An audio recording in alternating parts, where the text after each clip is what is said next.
بسم اللہ الرحمن الرحیم۔ السلام علیکم۔ آج کی اس ویڈیو کے اندر ہم بات کریں گے کہ دجال کون ہے۔ ایک ایسی مخلوق جو کچھ انسانوں کے لیے مسیحا اور کچھ انسانوں کے لیے سب سے بڑا فتنہ ہے، جسے ایک مذہب کے ماننے والے اپنا نجات دہندہ اور دوسرے مذہب کے پیروکار اپنا سب سے بڑا دشمن مانتے ہیں۔ قرب قیامت میں ظاہر ہونے والی یہ شخصیت آخر کون ہے؟ جب وہ ظاہر ہوگا تو دنیا میں کس طرح سے فساد مچے گا، اور کیا دور حاضر میں اس کے آنے کی تیاریاں مکمل ہو چکی ہیں؟ دنیا کی بدی کے دو بڑے ناموں میں ایک نام شیطان کا ہے اور دوسرا نام دجال کا۔ کہتے ہیں کہ اللہ تعالیٰ نے دجال کو پیدا فرما کر مشرق کی جانب کرہ ارض کے کسی دور دراز جزیرے میں قید فرما دیا تھا۔ دجال دنیا کا سب سے زیادہ قابل نفرت شخص ہے۔ اسے اللہ کے نبی حضرت محمد صلی اللہ علیہ وآلہ وسلم نے دنیا کا سب سے بڑا فتنہ قرار دیا ہے اور اس کے شر سے پناہ مانگنے کی دعا فرمائی ہے، جبکہ یہودیوں کے نزدیک دجال حضرت موسیٰ علیہ السلام کے بعد سب سے زیادہ قابل عزت اور محترم شخصیت ہے، جسے وہ اپنا مسیحا قرار دیتے ہیں۔ ان کے عقیدے کے مطابق مسیحی دجال حضرت داؤد علیہ السلام کی اولاد میں سے ہے، جو دنیا میں یہودیت قائم کرے گا اور حضرت داؤد کی بادشاہت کو زندہ کرے گا۔ یہودیوں کا ایمان ہے کہ دجال کی آمد کے بعد دنیا بھر کے تمام غیر یہودیوں کو قتل کر دیا جائے گا۔ ناظرین، دجال مسجد اقصی کو شہید کر کے عظیم الشان ہیکل سلیمانی کی تعمیر کرے گا، جس کے بعد یہودی پوری دنیا پر بنی اسرائیل کی حکومت قائم ہوگی۔ یہی وجہ ہے کہ دنیا بھر کے یہودی ایک طویل عرصے سے نہ صرف مسیح الدجال کے آنے کا بڑی بے چینی سے انتظار کر رہے ہیں، بلکہ آج اس کے استقبال کی تیاریاں بھی تقریباً مکمل ہو چکی ہیں۔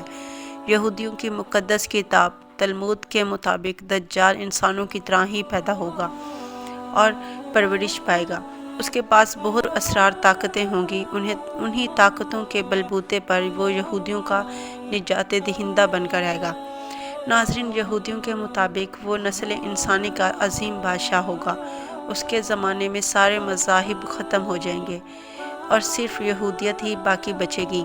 اگر دجال کی آمد کی بات کریں تو یہودیوں کے مطابق دنیا کی عمر 6000 سال ہے، جسے وہ جارجین کیلنڈر کہتے ہیں۔ ان کے مطابق اس کائنات کی تخلیق سے لے کر اب تک کے 2240 سال گزر چکے ہیں اور 6000 سال کے آخری سالوں میں مسیح الدجال کی آمد ہوگی۔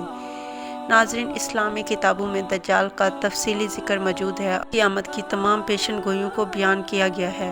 دراصل دجال کے معنی عربی میں جعل ساز، فریبی، جھوٹے اور گمراہ کن شخص کے ہیں۔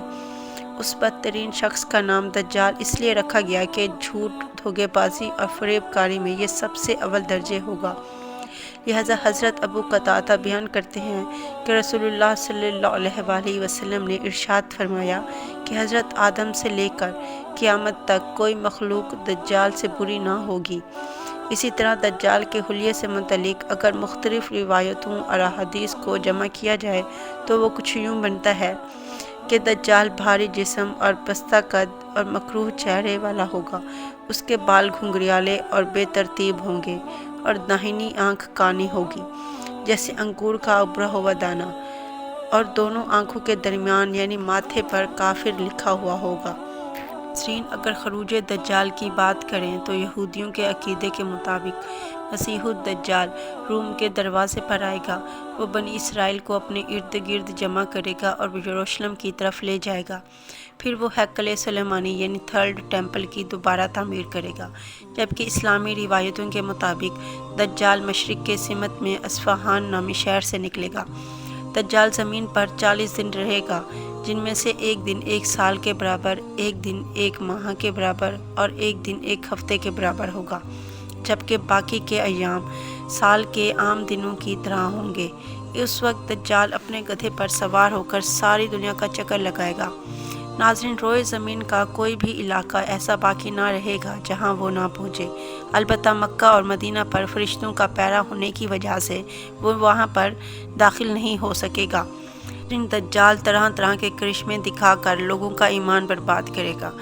اپنے ایک ہاتھ میں جنت اور دوسرے ہاتھ میں دوزخ لے کر لوگوں کو کرشمے دکھائے گا۔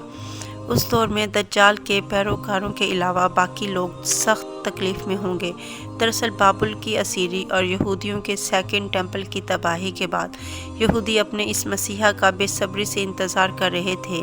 یہی وجہ تھی کہ جب حضرت عیسیٰ علیہ السلام نے خود کو نبی قرار دیا اور لوگوں کو اپنی طرف بلایا تو یہودیوں نے عیسیٰ علیہ السلام کو سولی پر چڑھانے کی کوشش کی، کیونکہ ان کے نزدیک مسیح علیہ السلام نعوذ باللہ دجال تھا۔ دجال کا انجام اور خود اس کے خاتمے کے متعلق روایت کچھ یوں ہے کہ جب دجال پوری دنیا میں فتنہ و فساد پھیلا چکا ہوگا تو ملک شام روانہ ہوگا۔ اس کے وہاں جانے سے پہلے ہی اللہ تعالیٰ حضرت امام مہدی کو مبعوث فرمائیں گے اور آپ دمشق آ چکے ہوں گے، لہٰذا حضرت امام مہدی دجال کے ساتھ جنگ کرنے کی تیاریاں مکمل کریں گے۔ اسی وقت حضرت عیسیٰ علیہ السلام دمشق کی جامع مسجد کے مشرقی مینار پر جلوہ افروز ہوں گے اور حضرت امام مہدی سے ملاقات کریں گے۔ حضرت امام مہدی حضرت عیسیٰ علیہ السلام سے خوش اخلاقی کے ساتھ پیش آئیں گے اور فرمائیں گے یا نبی اللہ امامت کیجیے، لیکن حضرت عیسیٰ علیہ السلام ارشاد فرمائیں گے کہ امامت آپ ہی فرمائیں، کیونکہ یہ عزت اس امت کو اللہ نے دی ہے۔ امام مہدی نماز پڑھائیں گے اور حضرت عیسیٰ آپ کے پیچھے نماز پڑھیں گے۔ نماز کے بعد حضرت امام مہدی حضرت عیسیٰ کے ذمہ لشکر کا انتظام دیں گے، لیکن حضرت عیسیٰ فرمائیں گے کہ یہ کام آپ ہی انجام دیں، میں تو صرف دجال کو قتل کرنے کے لیے آیا ہوں، جس کا مارا جانا میرے ہی ہاتھ سے مقدر ہے۔ ناظرین، جب رات گزر جائے گی تو صبح کو امام مہدی فوج لے کر میدان جنگ میں تشریف لائیں گے اور حضرت عیسیٰ علیہ السلام فرمائیں گے میرے لیے گھوڑا اور نیزہ لاؤ تاکہ میں اس ملعون کے شر سے زمین کو پاک کر دوں۔ حضرت عیسیٰ علیہ السلام دجال پر اور اسلامی فوج دجال کے لشکر پر حملہ آور ہوگی۔ دجال کا لشکر نیست و نابود ہو جائے گا۔ اس کا مقابلہ آپ خود کریں گے اور مقام لوط تک جا پہنچیں گے۔ حضرت عیسیٰ نیزے سے دجال کا کام تمام کر کے لوگوں پر اس کی ہلاکت کا اظہار کریں گے۔ کہتے ہیں کہ حضرت عیسیٰ علیہ السلام اس کو قتل نہ بھی کرتے تو وہ آپ کے سانس سے اس طرح پگھل جاتا جس طرح نمک پانی میں پگھلتا ہے۔ ناظرین، ملتے ہیں آپ سے نیکسٹ ویڈیو میں، تب تک کے لیے اللہ حافظ۔